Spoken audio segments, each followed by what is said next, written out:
أهلا بكم أعزائي ومتابعي المشاهدين. شاهد بتفاصيل نور هشام سليم يصدم الجمهور بثلاث اعترافات: خسرت أبويا وده اللي حصل في كواليس تحولي. نور عاد نجل هشام سليم، نجل الفنان الراحل هشام سليم، ليتصدر المشهد من جديد عبر منصات التواصل الاجتماعي، ولكن هذه المرة من منفاه الاختياري في البرتغال، بكلمات حملت مزيج من الصدمة والألم، وكشف عن كواليس حياته الجديدة، معترفا بأن رحلة التغيير من نورة إلى نور لم تكن مجرد إجراء طبي، بل كانت زلزالا ضرب حياته الشخصية وعلاقاته بمجتمعه. في ستوري مثير عبر انستجرام فجر مفاجأة من العيار الثقيل، حيث صحح المفاهيم متداولة حول حالته، قائلا: أنا ما كانش عندي خلل هرموني، ده ما كانش تصحيح، ده كان تحويل، وأنا قدام ربنا عارف إن اللي عملته ده غلط.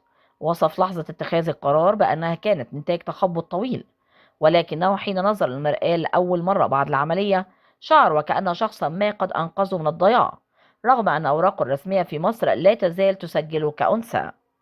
وتحدث بمرارة عن الخسارات التي لحقت قراره، مؤكدا أن وجعه الأكبر كان فقدان والده الذي وصفه بحبيبي وصديقي، وأشار إلى ازدواجية المعايير في المجتمع العربي، معتبرا أن تحول الفتاة إلى شاب قد يمر بسلام نسبي، بينما يواجه الشاب الذي يتحول لفتاة ببهدلة حقيقية. وأوضح أن سبب إقامته في البرتغال هو شعوره بالاغتراب في وطنه، قائلا بحدة: أنا عايش في البرتغال لأن مصر ما بتحبنيش.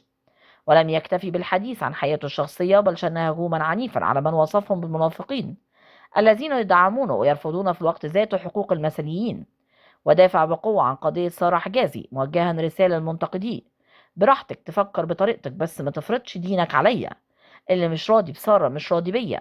واختتم حديثه بمقارنة لاذعة لمن ينتقدونه على أساس ديني وهم يرتكبون أخطاء أخرى، مؤكدا أنه لا يخشى نظرة المجتمع له بعد وفاته.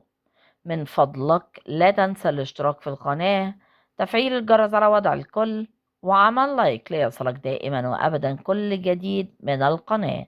شكرا لكم.